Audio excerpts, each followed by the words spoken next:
This is our October PHACT series, Public Health Allied Clinician Talks, and we just want to get all our clinicians as prepared as possible for the upcoming respiratory season.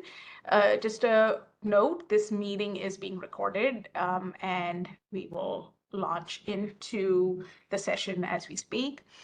There is CME available in the chat at the beginning of the session, and towards the end, we will put the link for answering the CME questions and the survey to allow you to get credit, as well as CNEs for those who wish to apply for those. None of our presenters today have any conflicts, and we might also have additional panelist members. Allison Nelson from University of Chicago helping address some of the questions. So what we really want to do today is share with you what the projection is for this upcoming respiratory season, and share with you also some resources that might be important for clinical practice that are going to be useful in your clinical decision making as well as for your patients. Then Dr. Cunard is going to go into long COVID and some updated considerations in our new post-pandemic universe. And then Dr. Lesuvakon is going to unpack some of the real world challenges getting our babies protected from RSV, which is going to be very important to do this season. And finally, what you may have heard in the news regarding a surge or a swell in bacterial pneumonias, it was especially Mycoplasma, pertussis, and Dr. Spencer is going to do a deeper dive into that for us about all we need to know. So for those who have not attended a FACT series before, I'm Aarti Bonds, the Chief Medical Officer at IDPH, and joining me will be Dr. Cunard, who is our Infection Prevention Medical Advisor, Dr. Lesuvakon, who is the Director of the Pediatric Injury and Prevention Program, as well as the Director of the Well Baby Unit at University of Chicago. And we're going to top it off with Dr. Spencer, who is our Infection Prevention Medical Advisor. So just a little bit of housekeeping. We have a Q&A function, so please ask your questions in the Q&A rather than in chat so we can address all the questions a little more succinctly. So what should we expect this season? This is a good news slide. So CDC's Center for Forecasting and Analytics actually predicts that we'll have a similar to maybe better respiratory season with respect to all three major respiratory viruses, flu, COVID, and RSV. So COVID has been the bane of our existence for the past 3-4 years. And what should we expect from COVID? Two potential scenarios. One, we go into a steady rise straight from summer into winter without abatement, and then we could expect a little more of a serious winter peak, or we could actually have hit a summer surge, and then thankfully our immune systems are still primed and only then experience a small winter bump. So again, this is a good news slide. We're expecting the scenario B for Illinois, and I'll show you some information that makes us optimistic and supports that in a bit. But the key thing is these projections can really be thrown off by unanticipated events. We all know that, including virulent strains, but also in terms of what they're projecting is the population vaccination rates. And that's where we come in as clinicians. And I'll talk about that in a second. So this is why we think we have cause for optimism. This is the percent of our hospitalizations. It looks like it's curving down already from a summer peak. So fingers crossed that we really won't have a great, at least, bump from COVID specifically. But this group is the one that we cannot really let up our concerns over, and that's our long-term care, our nursing home resident group. So even though you can see, this is in orange line, you can see the rate of the death rate from COVID for these residents, and it's low. It's the lowest it's ever been, 0.1, 0.2 per 1,000 resident weeks, but that still amounts to over 100 deaths a week in Illinois in our nursing home residents. So this data is about 2 weeks delayed. 2 weeks ago, there were 116 residents who died from COVID. And so the challenge is only 35% of our seniors, or I would say those over the 65, actually received the vaccination last season. I'm hoping that number is better this season. And for those who are not impressed by the vaccine efficacy, even though the last season's vaccine didn't quite capture the main variants, it was more XBB focused rather than JN1, it was still on review, 50%, at least had a 50% efficacy in preventing hospitalization. And for a respiratory virus, that is pretty significant. So what do clinicians need to know about if someone walks into their office with viral URI symptoms? So the first thing is, we have a respiratory dashboard that'll give you a glimpse of what to expect. What is your pretest probability if someone walks in right now with URI symptoms? So COVID, thankfully, is trending down, as I just discussed. Flu and RSV are just barely starting to head in the opposite direction. Now, just be aware, RSV usually peaks in November and flu usually peaks in December. So we're not quite ready for flu and RSV yet, but it looks like the tides are already starting to turn.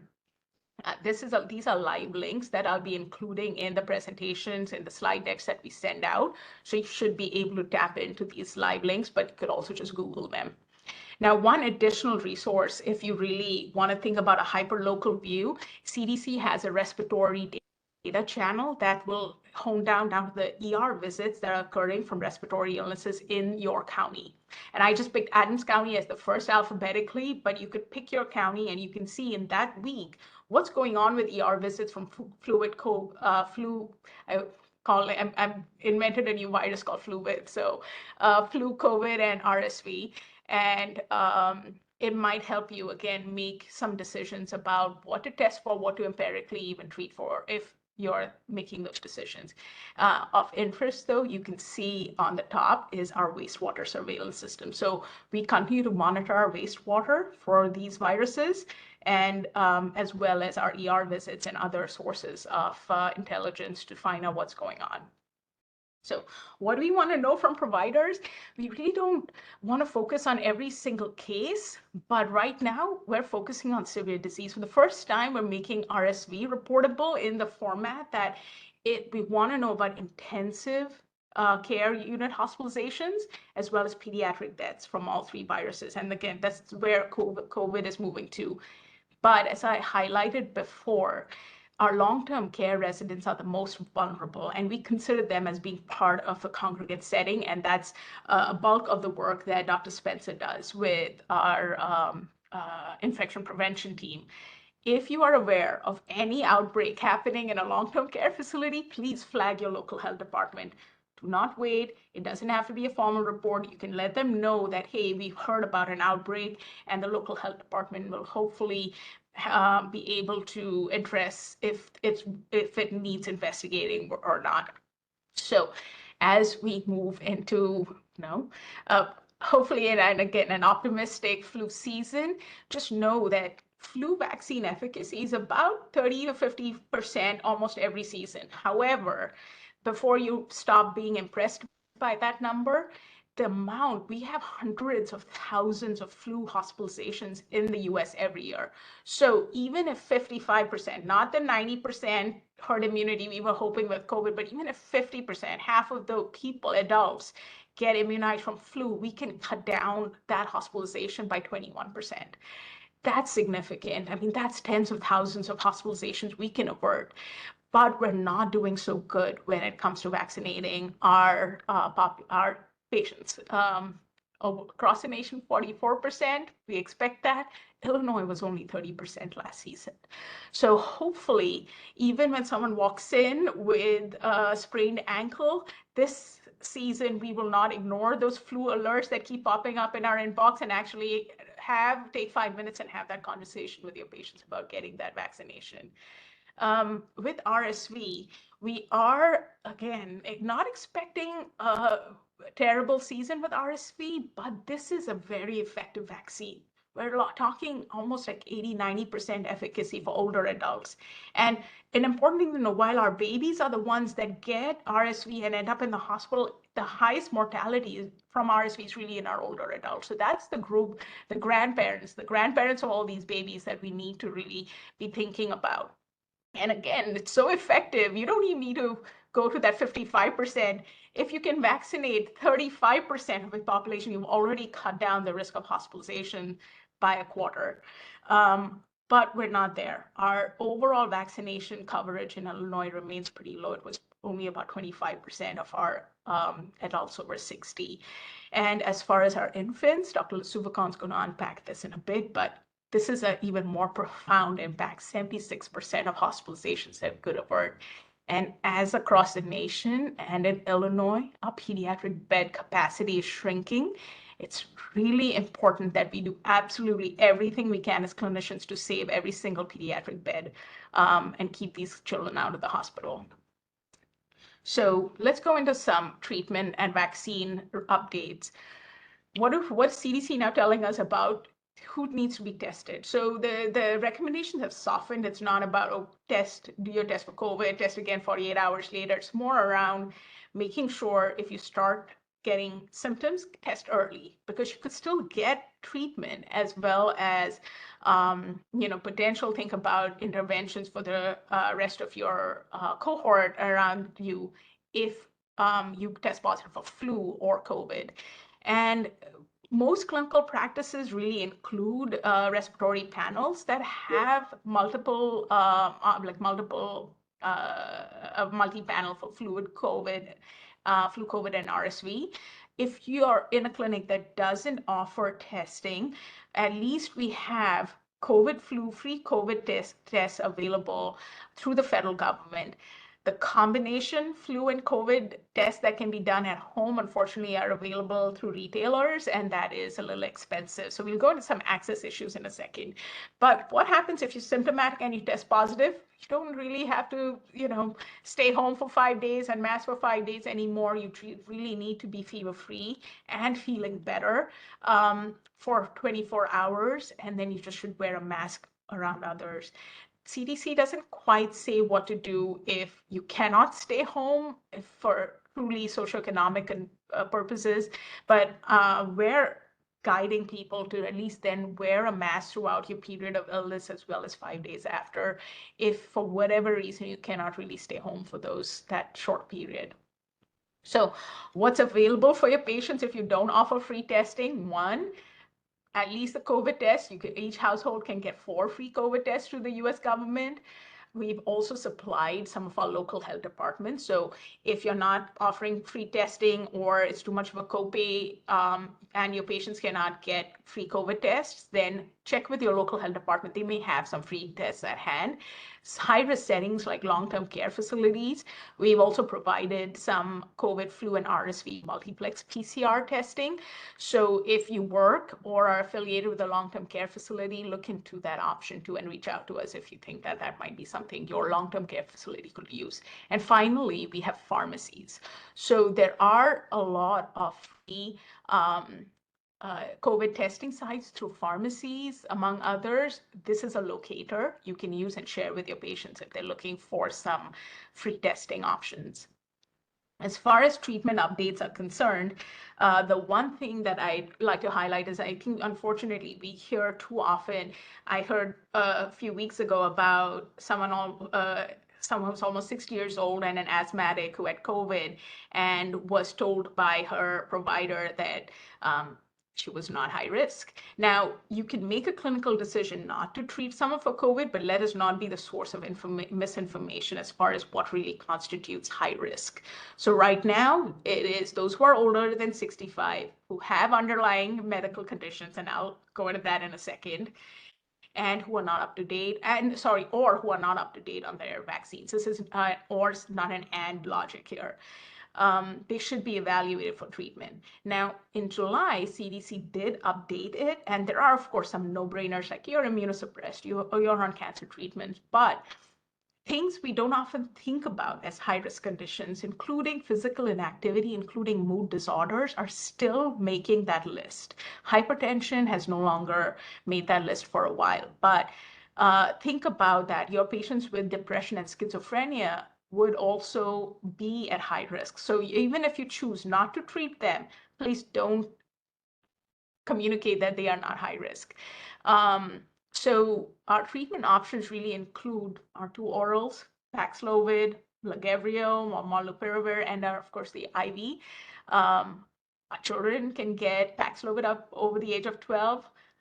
Remdesivir you can get all the way, a baby of 1 month, and an older can get it, but it is an IV infusion. Lagevrio, you have to be a non-pregnant adult. And the challenge with that, of course, is it has thankfully doesn't have a lot of drug interactions, and our long-term care populations rely very heavily because of that reason on Lagevrio. So Lagevrio access is very critical to our highest risk group, which is our long-term care. So what do we need to know about immunizations? The good news about RSV vaccine is that if you got it last season, the 25% of those in Illinois who got it don't need it again this season. The protection is supposed to last about 1.5 to 2 seasons. That may change the next season. This recommendation may change in the future. But that is the good news. So if you're over 75 or if you have these underlying risk factors, similar but not exactly the same as the COVID underlying risk factors. Pregnancy, if you're pregnant this season and going to have a baby that's born during RSV season, you should get the vaccine. And if for whatever reason you didn't get the vaccine, then your baby should get nirsevimab. The current updated flu shot, thankfully, actually targets the JN1 and KP2 lineages. So I'm a little optimistic about how well the vaccine will be able to protect us this season. For pre-exposure prophylaxis, FDA just approved a couple of months ago Pemgarda. And again, that's for our immunosuppressed group. So just be aware that Pemgarda is still an option for our immunosuppressed. And we now have a live seasonal flu vaccine that can be self-administered. So not every season do we have a live vaccine. And of course, because it's a live vaccine, it's not going to be appropriate for all your patients. So how do we access these? So if you may have heard of VFC or vaccines for children. So if you serve an underserved population, you would qualify potentially to be a VFC provider, which would automatically then allow you to tap into resources for our former 317. Now it's known as our adult immunization program. So you could actually get free vaccines for some of your adults for those who are eligible through this. So reach out to our immunization team if you think that you could either be a VFC or even an AIP provider to tap into some of these resources. Okay. Dr. Sufgan is going to go into some of this, but we really are trying to get our birthing hospitals to give babies nirsevimab before they leave the hospital. And if they can do that if they become VFC providers and get free vaccine through that. For Paxlovid, the Paxis program is still very much active, and your patient should not have to pay a copay on this. Lagevrio, though, the patient assistance program is a little more restrictive based on income and the type of healthcare coverage. So there may be some gaps there, but this is unfortunately where we are right now. And Pemgarda is really more, those who are at least have Medicare Part B are more qualified for free drug. I'm sure the others would depend on the insurance program. And Dr. Spencer just worked on this. We just released guidance for our long-term care facilities. We're trying our best to support this high-risk group. If you, again, represent or are members of a long-term care facility, know that we're launching a telementoring program to help we have launched a telementoring program for this group, as well as trying to get staff there appropriately fit tested to protect themselves as well as those they care for. And so in summary, good news, we're projected to not have a terrible COVID flu RSV season, but a lot of that would really hinge on making sure we can at least make sure we have good vaccination or robust vaccination rates to the best of our ability as providers. We have tools out there for you to look at our respiratory dashboard that'll help you make clinical decisions, and free resources. And finally, I think whatever we can do to up our coverage for vaccinations would be really important. And with that, I am going to pass it on to Dr. Cunard. Everyone, I'm grabbing my slides right here. Okay, so I'm just going to give a real quick high-level overview on what the latest is in long COVID. Long COVID is, as many of you know, an important emerging clinical and public health issue. It can really impact patients' lives, affecting their ability to work, attend school, cause a profound emotional impact, and there can be some serious long-term sequelae from long COVID. Especially what we're finding is that people who are in poverty and have barriers to receiving comprehensive care are suffering the most from this long-term effects of this condition. Who's most at risk? Women, people who are Hispanic and Latino descent, people who've had more severe COVID-19 illnesses, especially if they were hospitalized or in the ICU, if anyone with an underlying health condition, which is quite a large swath of our population, as you know, adults 65 and older, and also very importantly, anyone who has not been vaccinated against COVID-19. The CDC, as Dr. Barn has, I have put in links for you to have later to reference, because there's a lot more going on in this space than I can cover in these couple of minutes I have, but CDC has a very nice web page for the public and also for clinicians that you can look at to cover more in depth on this condition. I did want to mention this CDC Household Pulse Survey that's being conducted with the US Census Bureau, and it started in 2020, just to give a much more quick idea of what was happening in the nation than what we would expect from our normal ways of gathering data. And so the most recent data from here, this is a survey of individuals. It's done online. If you go to this link, they will lay out all the exact details for statistically how they figure this out. But the most recent data that's published there is from August 20th to September 16th, and it's estimating that 2.6% of the Illinois population, based on this statistically relevant survey, is continuing to experience long COVID at this time, which is approximately 260,000 people. One thing that has been done is that, because this is a new condition, and as many of you are aware, it can affect many organs, there can be many different symptoms. So HHS and other federal agencies did ask the National Academy of Sciences to please come together and put together a kind of unifying definition, which they published in July of this year. And we would encourage all of you to use this definition at this point in the, our response to the COVID-19 new viral infection that's affecting our communities. So essentially what this is here's the link. They have a nice one-pager. They also have a very long document, which you see here, that you can go and take a look at. But it's an infection-associated chronic condition that occurs after a symptomatic or asymptomatic SARS-CoV-2 infection, present for at least 3 months as continuous, relapsing and remitting, or progressive disease state that affects one or more organ systems. So I'll go to the next. So here's just a couple of, let's see if we can move to the next. Sorry, I seem to be frozen here. There we go. Okay, so here's some considerations when you're thinking about this definition. Anyone who has had a COVID, I mentioned earlier, people who had a more severe illness are more likely to have long COVID, but really anyone who has had a COVID-19 infection, regardless of severity, can develop long COVID, including children. A positive test is not required for diagnosis. Many people at the beginning of the pandemic, they weren't able to get tested and so on. You do not have to have a positive test. It can range from mild to severely disabling. Any organ or multiple organs can be involved.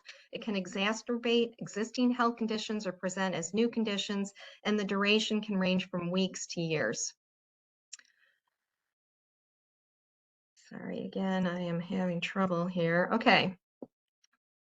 A lot of thinking and work is going into what are the potential mechanisms of organ damage. This is a really excellent 2023 article that I would highly recommend, but it seems like it's multifactorial. It could be acute phase infection. It could be immune dysregulation. It can affect the gut, blood clotting, endothelial dysfunction, and neurological signaling.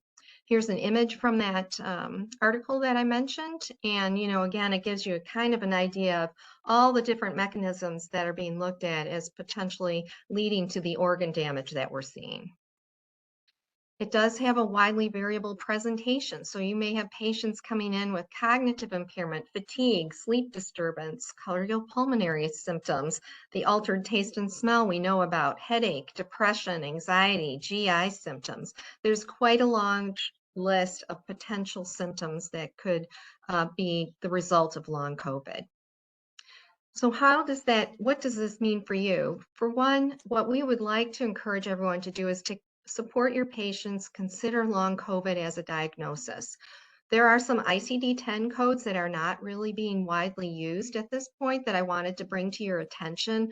One is a personal history of COVID-19. You can use this code just if the patient tells you, yeah, I did a home test.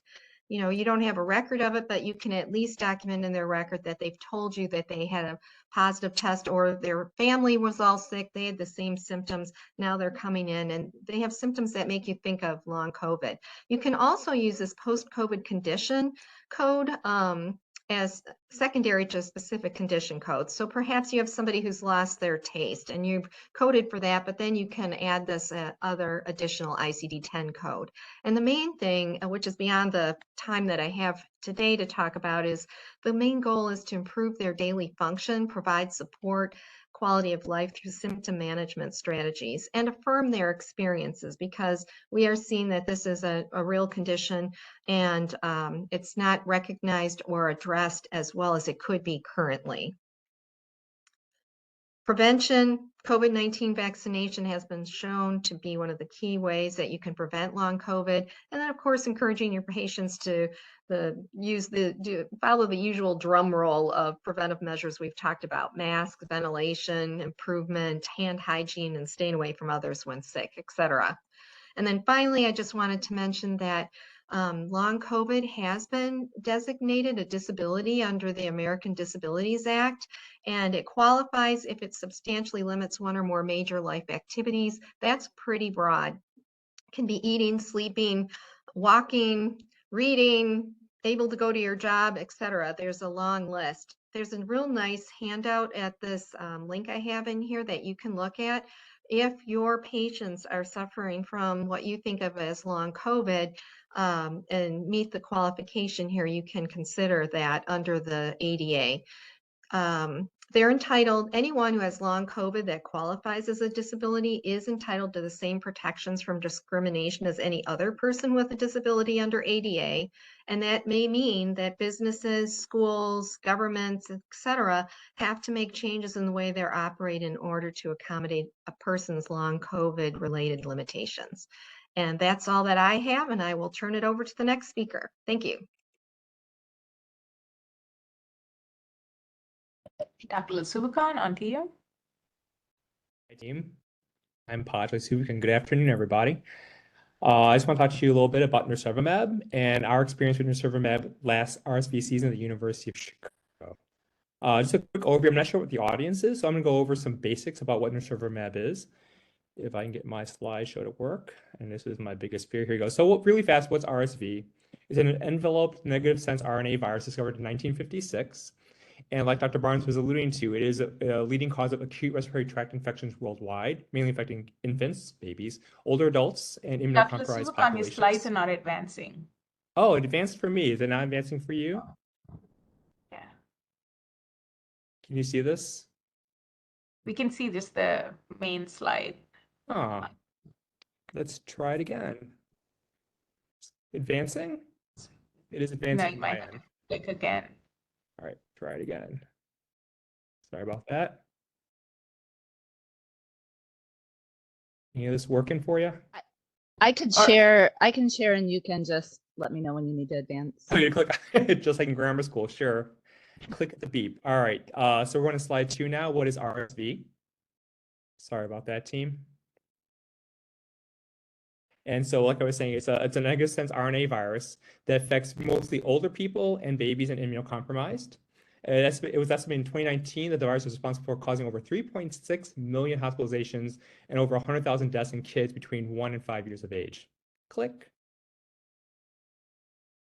Next slide, please. Thanks. So real fast, what's nirsevimab? It is not a vaccine in the traditional sense because it does not induce active immunity in the recipient. It provides a monoclonal antibody, which provides passive immunization and protection to the baby against RSV. Next slide, please. Nirsevimab is, go back one, please. Nirsevimab is not superior to Synagis or palivizumab. Rather, it's been altered such that its fragment crystallizable region makes it last longer in the host. So instead of the monthly Synagis injections babies used to need, now we can just give 1 dose of nirsevimab for the entire RSV season. And that's where its greatest strength is against Synagis. Next slide, please. So the CDC came out with the most recent 2024-25 recommendations on how to prevent RSV infections in newborns. Next slide, please. So all babies should be protected against severe RSV by using one of 2 strategies, either immunizing the pregnant patient with RSV vaccine, which actually induces active immunization in the pregnant patient, or giving the passive protection via RSV antibody to the baby. Next slide, please. So the ACOG and ACIP recommendations that all pregnant people should receive a single dose of RSV vaccine. Currently, it's called Abrysvo, is a trade name, during weeks 32 through 36 of pregnancy between September 1st through January 31st. Next slide, please. Oh, and I just got off a meeting with our OB colleagues, our weekly meeting. They are currently on trend to surpass Abrysvo immunization in the pregnant populations. They're currently about 85–90% immunization uptake since September 1 of this year. So looking at data for this coming year, we're expecting a higher increased uptake in Abrysvo for our pregnant patients. The second strategy for preventing infection is to give the antibody to the baby. The AAP and ACIP recommends Beyfortus, which is the trade name for nirsevimab, to all babies during their birth hospitalization here in the birth hospital, or for kids who didn't qualify at time of birth. Any kid under 8 months of age who are about to enter the first RSV season also qualify for Beyfortus. So babies during the birth hospitalization, if their birthing parent did not receive RSV vaccine, next slide, whose pregnant parent's RSV vaccination is unknown, or babies who are born less than 14 days after the pregnant patient or the birthing parent received the RSV vaccination. These are babies whose birth hospitalizations, they are eligible for nirsevimab before discharge from the hospital. There are some corner cases. Next slide, please. So you can get nirsevimab in certain conditions outside the traditional eligibility. Next slide. Babies born whose birthing parents might be immunocompromised or be living with HIV, even though they receive Abrysvo in the right time period, the baby should still receive the nirsevimab. Babies who might undergo cardiopulmonary bypass or undergo ECMO, who may have those antibodies filtered out, should receive a dose of nirsevimab. And then babies who are at increased risk for severe RSV disease. So kids who have hemodynamically significant congenital heart disease or require an intensive care admission and upon discharge require supplemental oxygen at time of discharge. Other corner cases, these are for older kids now. Next slide, please. So kids who are older, between 8 months and 19 months of age, so older infants and toddlers, who are at increased risk for severe RSV disease and who are entering their second RSV season are eligible for nirsevimab. These are traditionally kids who would have qualified for Synagis, but now we prefer nirsevimab because it's just a one-time dose versus the monthly dose times 5. So kids who have chronic lung disease or prematurity who require medical support, which is chronic steroids, diuretic therapy, or supplemental oxygen, anytime in the first 6 months prior, to the beginning of the second RSV season, are eligible for nirsevimab. Kids who are severely immunocompromised. Kids with cystic fibrosis who have manifestations of severe lung disease, so they had previous hospitalization for lung exacerbation in the first year of life, or abnormalities on chest imaging that persist when stable, or have a weight for length that is less than the 10th percentile, they are eligible for nirsevimab. And our populations who are American Indian or indigenous Alaska Native children, no matter how healthy they are, if they have no other medical conditions, still should get nirsevimab for the second RSV season. So long story short, any baby born in the correct time period who are eligible should receive 1 dose of nirsevimab prior to discharge from their birth hospitalization. And this is a nice little graphic from the CDC website. So in yellow, this is regarding the pregnant patient. Pregnant patients should be offered and should receive a Brisbo from September 1 to January 31st. Any babies born between October 1 and March 31st who are eligible should receive the nirsevimab. Our experience here at the University of Chicago, nirsevimab was available here starting October 19th, 2023. It was a multidisciplinary project involving our pediatric infectious disease team, our neonatal hospitalists, and our amazing pediatric hospital pharmacists. But it was the pharmacists who did the yeoman's work and got the University of Chicago enrolled into the VFC program so we can offer nirsevimab to our patients who are on Medicaid. I personally did a chart audit of all babies who were admitted into the Well Baby Unit from October 19th, the date of the rollout, for the first month, so to November 21st, 2023. During that period, 122 babies entered the Well Baby Unit. So going through the charts, 60 of these babies received nirsevimab before discharge from 3 non, which is 3 north obstetrics and newborn, also known as the Well Baby Unit. Additional 15 babies of these 122 babies, they did not receive nirsevimab because their birthing parent received a Brisbo. And so that means all babies between this time period and that first month, 56% of eligible babies born had some sort of protection or received nirsevimab before discharge from the hospital. Next slide. One baby, I remember this family very well. They were on the fence, but the next day when the baby had follow-up at Comer outpatient clinics, decided to get the nirsevimab as an outpatient. So when all was said and done in the first month, 62.2% of babies got some sort of protection from RSV from nirsevimab or their birthing parent receiving a Brisbo. This is some data the hospital pharmacist kind of pulled together using Slicer Dicer. This looks at well babies in the Well Baby Unit, as well as babies in our 3 different areas of the NICU here at the University of Chicago.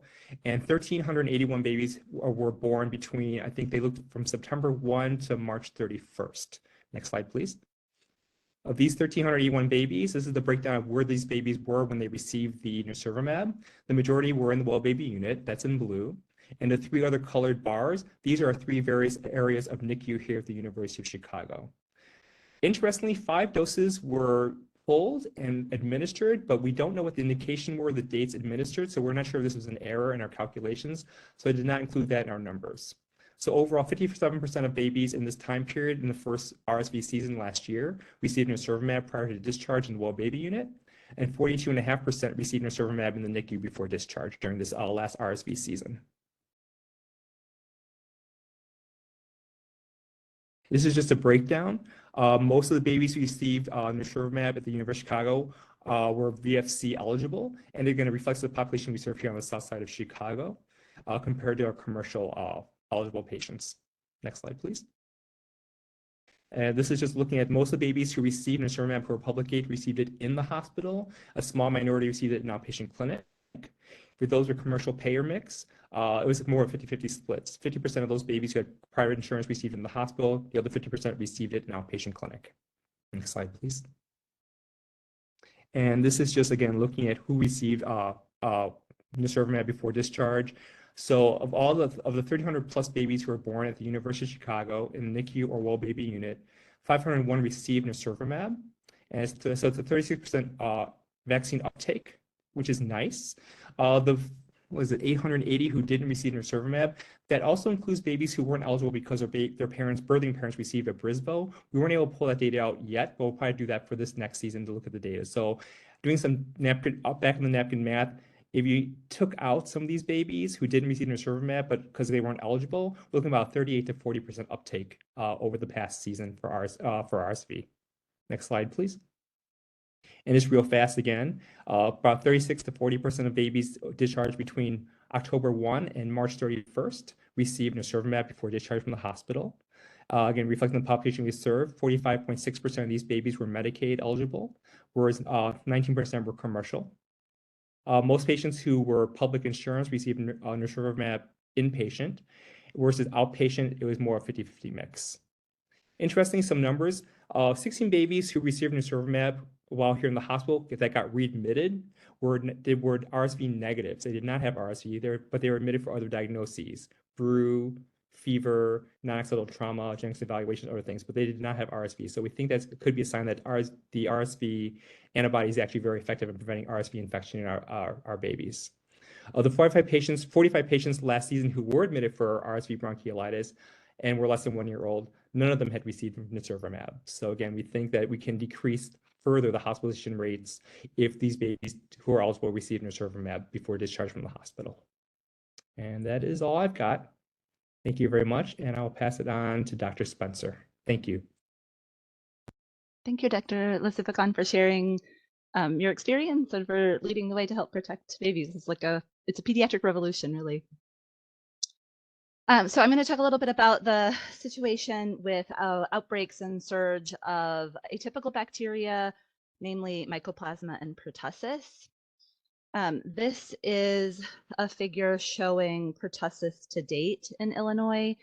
And notably, we've got time on the x-axis. Here we are in 2024. 2024 is not yet complete. So we have already surpassed the number of cases we had last year, and we are surpassing the baseline with more cases anticipated during, through the end of the year. So pertussis is resurging post-COVID. It was decreased during COVID, as many non-COVID respiratory illnesses were, and it's resurging and surpassing that baseline. So just some reminders when it comes to pertussis are to think of pertussis, test for pertussis, treat and report suspected cases, and these steps can help stop the transmission of pertussis. So in terms of thinking of pertussis, think of pertussis in anyone with a cough and close exposure, known close exposure to someone with pertussis, a paroxysmal cough of any duration with whooping, post-tussive vomiting or gagging or apnea, or a persistent cough of unknown etiology lasting more than 7 days. If you think about it, test for it. This is a figure that can help you think about what tests and at what time. So early on, culture is appropriate. Culture is the gold standard. It's the only 100% specific method. It has better specificity than PCR, but the downside is that it can take longer to come back, so it's not always timely. PCR can be obtained early as well and can be obtained for a longer duration than culture can. It's usually rapid, depending on where you're sending it. The result itself is rapid. It has excellent sensitivity. However, there is a risk of false positivity.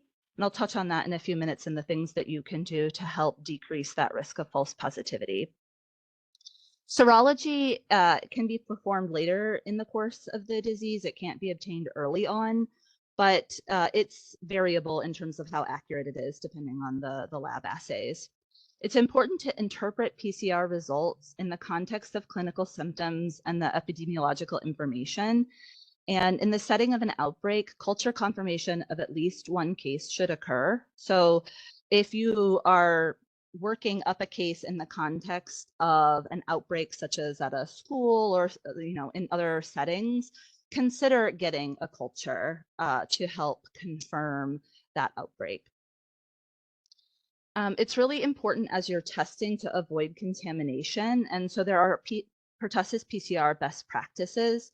Pertussis vaccine may have DNA, which is detected on a PCR test. So environmental contamination with the vaccination can cause false positivity.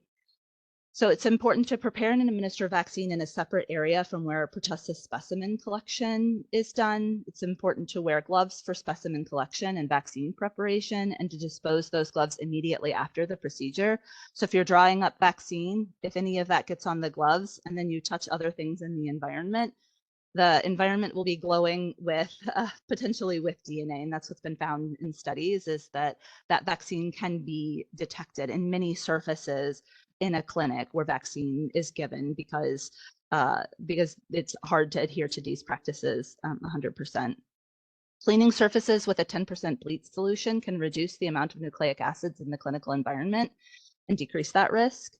And consider the media in which you're sending PCRs. So using a semi-solid or non-liquid transport media, or transport of a dry swab without media, can help prevent contaminant DNA on the swab shaft. So if you've gotten this from the environment, even if a vaccine was given to somebody earlier in the day, but there's still remnant DNA in that setting, if you're gloved and had touched something in the environment and now touched the swab shaft, that can contaminate the media. So using a dry swab can also help reduce the risk of getting that contaminant DNA in the specimen that's extracted later.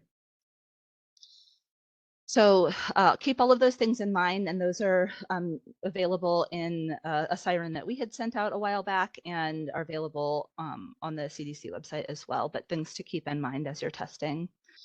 The next step is treatment and report suspected and confirmed cases. I'm not going to go into the details of treatment, but macrolide or Bactrim typically is used for treatment unless an individual is more than 21 days since cough onset. And I really wanted to highlight that it's important to report. That's a necessary step that isn't always taken. If you are diagnosing this clinically, if you're starting treatment, if you are considering this diagnosis and have a high enough suspicion for this diagnosis that you're testing and or treating, then you need to report this. You don't need to wait for that lab confirmation before you report this. It's really important so that we can help take those steps from a health department perspective to mitigate further transmission. So clinically diagnosed cases should be reported directly to the local health department. That means picking up the phone. And there's a QR code here so that you can find the contact information for your local health department. So these steps can together help stop the transmission of pertussis, but the last step is also really important. When you're diagnosing this, or when you have a high suspicion and you're testing someone, it's really important to give that family that patient the advice to stay home, or the recommendation that they should be staying home and avoiding close contact with others until they've completed the 5th day of the appropriate antibiotic, or if they are more than 3 weeks from their cough onset. Cases are potentially infectious for that first 3 weeks of cough. So sometimes it's not uncommon that we see these, somebody diagnoses it, they send a test, it doesn't get the health department doesn't get notified until that test returns positive. And at that point, the health department makes outreach to the family, and a kid is back in school before they've completed that antibiotic. They were waiting for that test, what have you, but we really don't have the opportunity to appropriately stop transmission of pertussis if we aren't implementing this step as well.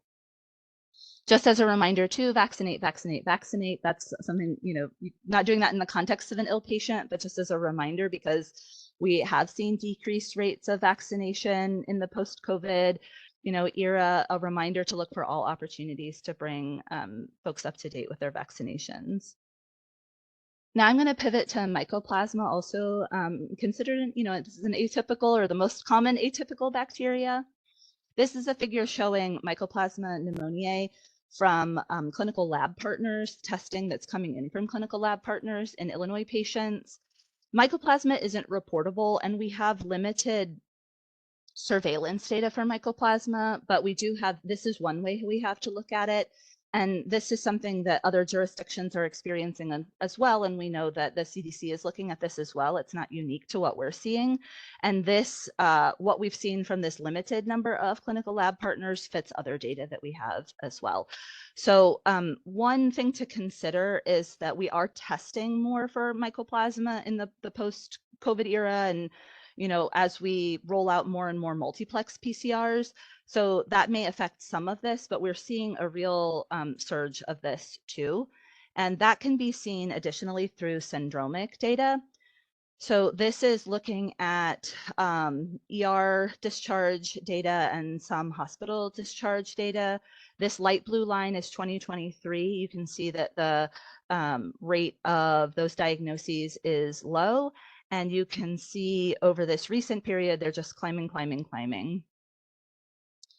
And as we expect, the majority of cases are still in 5 to 17-year-olds. This is the top line with the light blue. That's the majority of cases, and that's the typical age that we see mycoplasma in, are those school-aged and adolescent kids. However, there does appear to be a more than usual proportion of young children as well. That's the dark blue line. So they're still not making up the majority of cases and not driving this this outbreak that we're seeing, but we are seeing more young children who are getting mycoplasma, and that's been the clinical experience as we get feedback from clinical partners as well, that they're seeing even children down to like 8 and 10 months that are being diagnosed with mycoplasma. So keep that in mind with younger kids as well. So the major message is to consider mycoplasma when you're evaluating a child or other individual, but this is most common in children, and have increased suspicion in kids who have community-acquired pneumonia but are not improving on beta-lactams. So mycoplasma isn't treated by beta-lactams. So if you're treating somebody for community-acquired pneumonia for a typical bacteria and they're not improving on typical antibiotics such as a beta-lactam, then you may need to consider mycoplasma. So this is data from the multi-center EPIC study, 2,222 children, hospitalized children with radiographic evidence of pneumonia and specimens available for viral and bacterial testing were included. 81% had a pathogen detected, 66% of those were had a virus detected, 8% had bacteria, and 7% had bacterial viral co-infection. So this is pre this surge, but mycoplasma was detected in 8% of children, strep pneumo in 4% of children, and other bacteria in less than 1%. And during this time, we saw the sort of more common pattern that mycoplasma was more common in children over 5 than the younger group. So it accounted for 19% in children over 5 and only 3% in children less than 5. But I show this as a reminder that the majority of even hospitalized pneumonia are viral. So mycoplasma is the most common bacterial cause, but viruses are still the most common cause. I think it's really important to put that into context. In terms of testing for mycoplasma pneumoniae, a PCR is preferred. There's a little bit of question about the role for multiplex in this, and it has a high cost, and the sensitivity is not the best. And that may not be because of the sensitivity of the test per se, but because there is greater sensitivity of a throat swab or an oropharyngeal swab over a nasopharyngeal, but multiplex PCRs aren't validated for an oropharyngeal sample. So there are reasons to get a multiplex PCR. You're looking for other etiologies as well, but just know that because it's negative on an NP multiplex swab, that the sensitivity is not great. And if there are clinical indications to, or this is the main thing that you're considering, consider getting a dedicated mycoplasma PCR and getting a throat swab over a nasopharyngeal swab. There is serology available for mycoplasma, but it does have poor specificity. It may have false positives. Really, you should be getting paired sera, so getting testing done at the acute time and convalescent. So that really helps more retrospectively than in the setting of the individual in front of you. And the IgM isn't detectable in the first 7 days. Culture is not widely available and the results are not timely. So PCR is preferred, but I think it's really important to also remember that similarly to what we see with group A strep, children can be colonized with mycoplasma pneumoniae. 17 to 25% of kids 3 months to 16 years have PCR detection. And this is why getting the test is, you really need to consider the patient in front of you.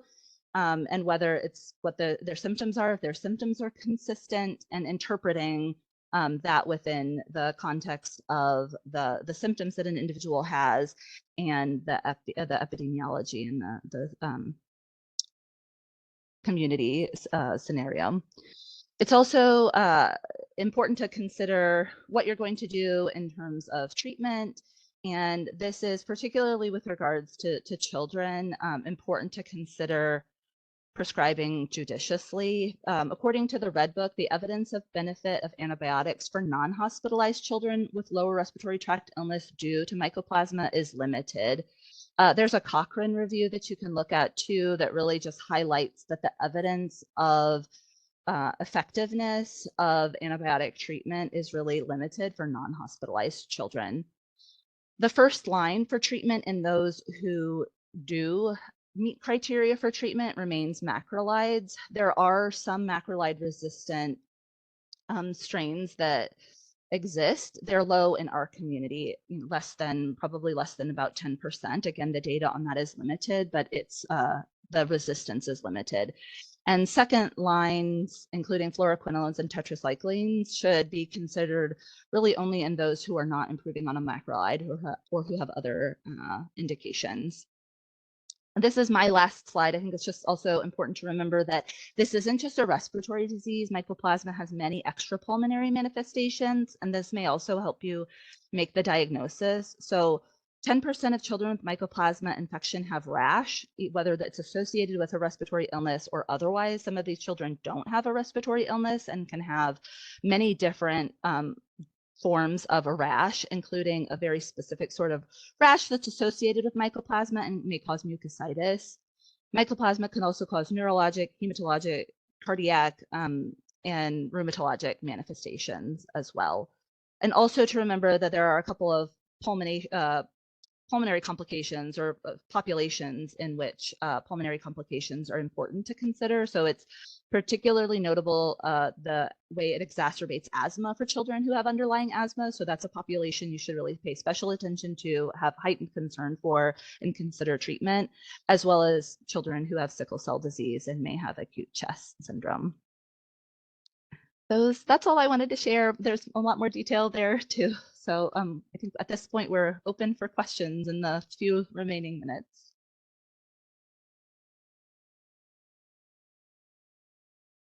As I open it up for questions, I'm just gonna show this CME slides for the CME. I'll also put this at the last end. I think most of the questions have been answered in the Q&A. Are there any questions? If so, please raise your hand. And I'm not able to see all the participants, so maybe that's Spencer, or if you see someone raise their hand, if you can unmute them.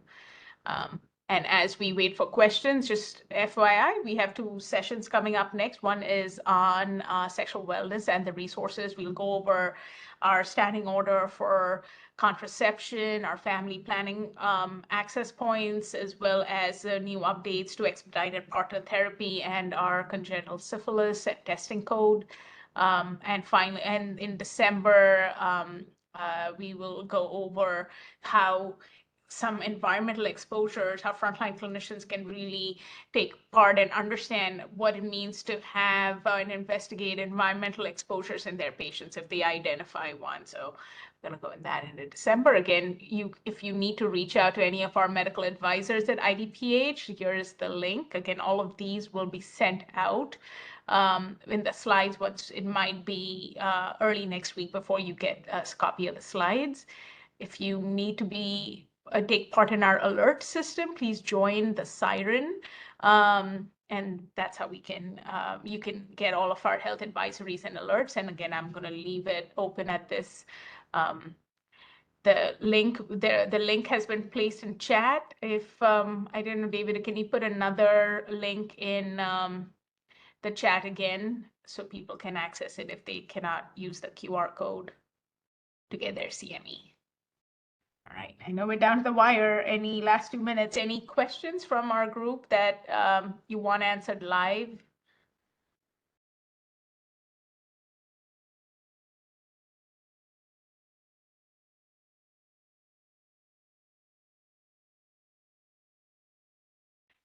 Hearing none, I know there was one about pertussis post-exposure prophylaxis. And again, healthcare settings is very limited if healthcare providers really warrant post-exposure prophylaxis, mostly close household contacts, unless you are going to then be around those who are, again, at further high risk.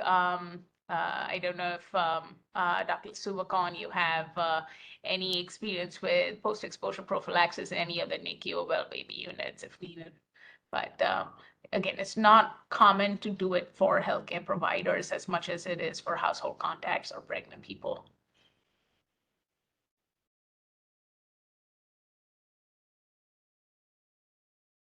All right.